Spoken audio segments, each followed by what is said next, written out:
O Senhor esteja convosco. Ele está no meio de nós. Proclamação do Evangelho de Jesus Cristo segundo Marcos. Glória a vós, Senhor.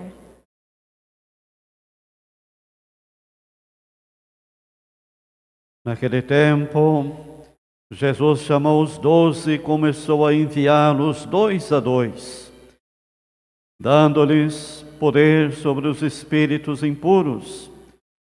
Recomendou-lhes que não levassem nada para o caminho, a não ser um cajado, nem pão, nem sacola, nem dinheiro na cintura. Mas mandou que andassem de sandálias e que não levassem 2 túnicas. E Jesus disse ainda: quando entrardes numa casa, ficai ali até a vossa partida. Se em algum lugar não vos receberem, nem quiserem vos escutar, quando sairdes, sacudi a poeira dos pés, como testemunho contra eles. Então os 12 partiram e pregaram que todos se convertessem. Expulsavam muitos demônios e curavam numerosos doentes, ungindo-os com o óleo. Palavra da salvação. Glória a vós, Senhor. Estejamos assentados. Queridos irmãos e irmãs, esta liturgia do 15º domingo do tempo comum nos coloca para nós o tema da missão. A missão é exatamente o chamado que Deus faz para com cada um de nós, para que nós possamos dar continuidade à obra, à missão de nosso Senhor Jesus Cristo. Por isso, nesse sentido, todos nós batizados somos missionários. Somos missionários na nossa casa, missionários na nossa rua, no nosso bairro, na comunidade, no trabalho, em todos os lugares aonde estivermos presentes. É preciso sobressair o testemunho de um verdadeiro missionário, quer seja pela palavra, quer seja pelo exemplo de vida. Por isso, a igreja é missionária e nós somos esta igreja. Pelo batismo fomos incorporados, portanto, a igreja formamos a grande família do povo de Deus e que somos, evidentemente, chamados por Deus para esta grande missão de continuar a obra da salvação iniciada por Jesus. Assim, temos na primeira leitura, tirada do livro do profeta Amós. Amós era um profeta, foi chamado por Deus a ser profeta. Depois da morte de Salomão, Israel foi dividido em 2 grandes reinos. O reino de Judá, onde se encontravam o templo de Jerusalém, e depois o reino do norte. O reino do norte se prosperou muito, e ali quem governava era o rei Jeroboão, que até havia mandado construir um grande santuário chamado de Betel. E a corte do rei também ficava ali, próximo, do santuário de Betel. Então era uma região que se prosperou muito. Só que um detalhe, prosperou muito para alguns, mas para a maioria da população era a pobreza, era a miséria. Por isso, Amós foi enviado por Deus, para que fosse profetizar. Vai profetizar para o meu povo. Então, o profeta Amós, ele deixa a sua vida, Ele era um agricultor, como nos fala o texto de hoje. Era um vaqueiro, cuidava do rebanho, cuidava da agricultura, eram os sicômoros, E, portanto, Deus o chamou, enquanto ele tangia o rebanho. O Senhor lhe disse: vai profetizar para Israel, o meu povo. E ele, evidentemente, deixando tudo aquilo que ele fazia, os seus afazeres, as suas coisas, ele vai profetizar. E quando ele chega lá em Betel, havia um sacerdote que era contratado pelo rei para cuidar do santuário, Amazias. E Amazias, portanto, expulsa basicamente Amós, dizendo a ele: vidente, sai e procura refúgio em Judá, onde possas ganhar o teu pão e exercer a sua profecia. Mas em Betel não deverás insistir em profetizar, porque aqui fica o santuário do rei e também a corte do reino. Isto é, ali está o poder. E a profecia de Amós vai exatamente na linha, daquilo que é a missão do profeta e de todos nós: anunciar o reino de Deus, a justiça, mas ao mesmo tempo denunciar também todas as situações de pecado, todas as situações que diminuem a vida, sobretudo aonde a vida é mais ameaçada. Então, por isso, a presença de Amós ali naquela região colocava em perigo o reino, o poder, do rei Jeroboão II e também do profeta, do sacerdote Amazias, que era um contratado e que recebia certamente o sustento da sua vida ao exercer, portanto, o seu trabalho ali no santuário. Por isso, a religião estava também a serviço do poder. Então hoje a gente vê que muitos também falam de Deus e buscam até mesmo a religião para dar legitimidade a um sistema opressor. Usar o nome de Deus para buscar o seu próprio prestígio. Então esse é o cuidado que nós precisamos ter, de não profanar o nome santo de Deus. Então, diante da expulsão de Amós ali do reino do norte, Amós respondeu: eu não sou profeta e nem sou filho de profeta, eu sou apenas um pastor. E o Senhor me chamou quando eu tangia o rebanho. Então, o profeta Amós não é um profeta por interesse, por prestígio, mas ele é um profeta por vocação. Por isso ele escuta o chamado de Deus e vai corajosamente anunciar o reino de Deus, a bondade de Deus, a justiça de Deus, e ao mesmo tempo denunciar a prepotência do rei, que abusavam da religião e, portanto, profanavam o próprio nome de Deus para manter a sua posição de poderoso, enquanto muitos viviam na miséria, viviam, portanto, numa situação, não é, de muita pobreza, de muita miséria mesmo. Né?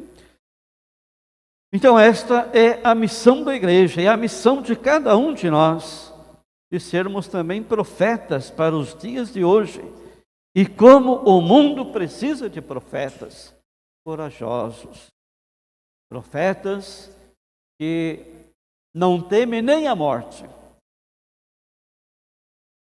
oferece a vida até se preciso for, por causa da palavra, por causa do Evangelho, por causa de Jesus. Então, esta coragem deve estar muito presente também na nossa vida. E depois nós temos o Evangelho. O Evangelho de Marcos também está muito relacionado, evidentemente, com a missão, não é? Com o envio dos 12 apóstolos. Jesus começou a enviá-los 2 a 2. 2 a 2 significa que a missão não é de uma pessoa, mas a missão é da comunidade. 2 a 2. E dando, portanto, o poder sobre os espíritos impuros. E qual é a condição para a missão? Em primeiro lugar, é a capacidade do desprendimento. Por isso, Jesus recomendou a eles que não levassem nada para o caminho, nem um cajado. O cajado é o símbolo do poder. Nem pão, nem sacola, nem dinheiro na cintura. Mandou que andassem de sandálias. Porque o missionário é um itinerante, ele não fica num lugar só, parado, mas ele é um itinerante. Como Paulo, não é?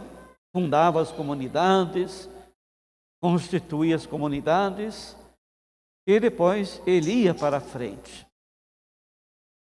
Evangelizar, constituir outras comunidades. Por isso, a missão, não é? O verdadeiro missionário, ele não está estagnado só apenas num ponto, mas ele é, portanto, chamado a estar, não é? Em muitos lugares, saindo, portanto, das suas seguranças, da sua zona de conforto, para ser sinal da presença de Deus, aonde Deus, portanto, os enviar. E Jesus disse ainda: quando entrardes numa casa, ficai ali até a vossa partida. E se algum lugar não vos receberem, nem quiserem vos escutar, quando sairdes, sacudi a poeira dos pés, como testemunho contra eles. Então essas são também as dificuldades que nós podemos encontrar, a recusa das pessoas em não querer abrir-se para a palavra de Deus. E, portanto, nós não devemos desistir. Se uma cidade não quiser receber, vá para outra. Mas a palavra não pode ficar parada. Nós precisamos ir adiante. Não é? Então os 12 partiram. Exatamente com esse objetivo, pregar a palavra de Deus. Convertei-vos e crede no Evangelho. 2 palavras muito importantes: a conversão. A conversão é algo que precisa acompanhar a nossa vida o tempo todo, a vida toda, é a conversão. Conversão do coração. Não é uma conversão apenas externa, mas a conversão do coração. A mudança, portanto, de atitudes, de hábitos, que não se coadunam com o plano de Deus, com o projeto de Deus. Então, a conversão e depois crer no Evangelho. Isto é, deixar ser absorvido pela palavra, a palavra de Deus. esta mesma palavra que se fez carne e habitou entre nós, a palavra criadora e libertadora de Deus. Né? E expulsavam também muitos demônios e curavam numerosos doentes, ungindo-os com um óleo. Então vemos que os discípulos, basicamente, poderíamos assim dizer, eles reproduziam em suas vidas as mesmas atitudes que Jesus realmente fazia. Jesus que andou pelo mundo fazendo bem, curando todos os males, expulsando os espíritos impuros, levando a vida, a liberdade. Então essa deve ser também a missão da igreja, da missão de cada um de nós, não é? Que vem exatamente em decorrência do nosso batismo. Por isso, ser batizado é necessariamente ser missionário, continuador da obra de Jesus. Então, quando ele envia os 12, ele está enviando a comunidade inteira, o povo, não é? A nação inteira a ser evangelizador, continuador da sua obra.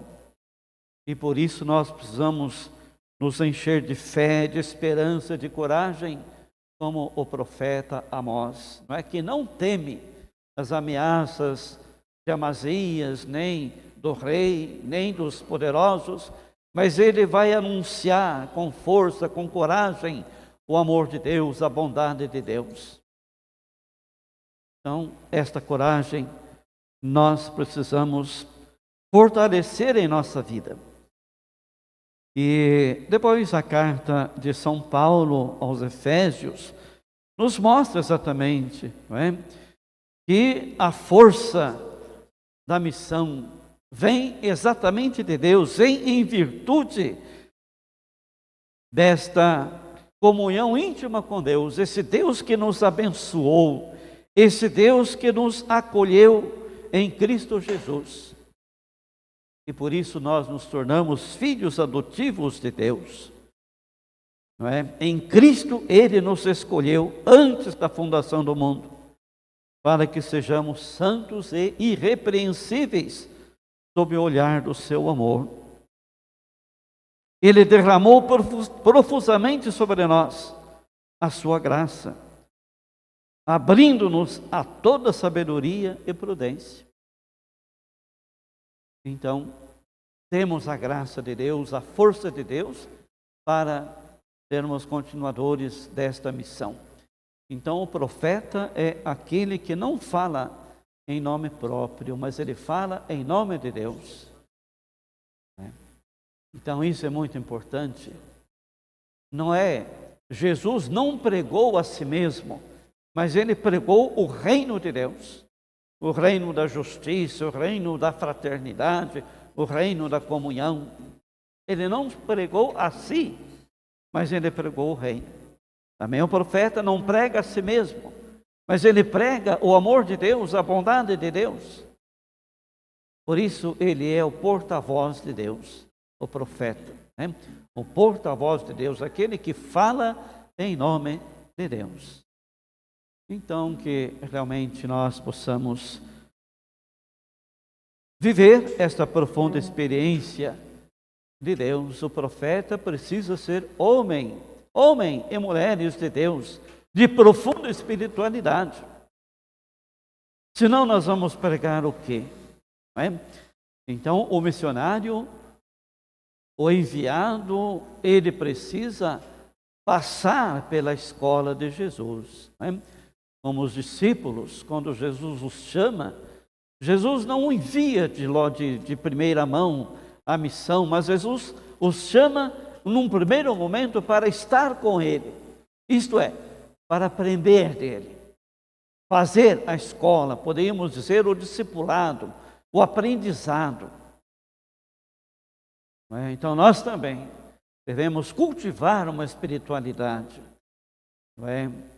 Pela oração, pela participação na vida da igreja, da comunidade, pelos sacramentos que nutrem e sustentam a nossa vida, de modo muito especial a Eucaristia que celebramos. Por isso que aqui estamos exatamente, não apenas para cumprir um preceito, mas para nos abastecermos de Deus.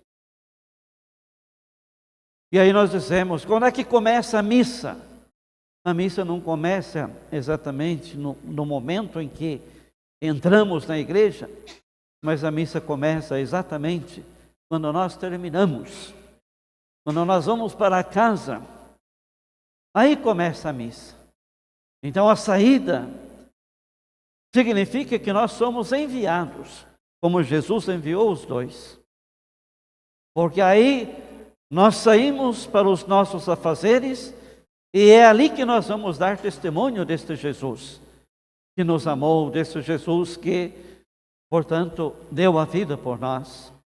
Então, aí é que realmente começa a missa, enviados. Por isso, a própria palavra missa, missão, significa exatamente isso, enviados. Não é? E todos nós somos enviados, não é? Para sermos sinal, testemunho do amor, da misericórdia e da justiça de Deus.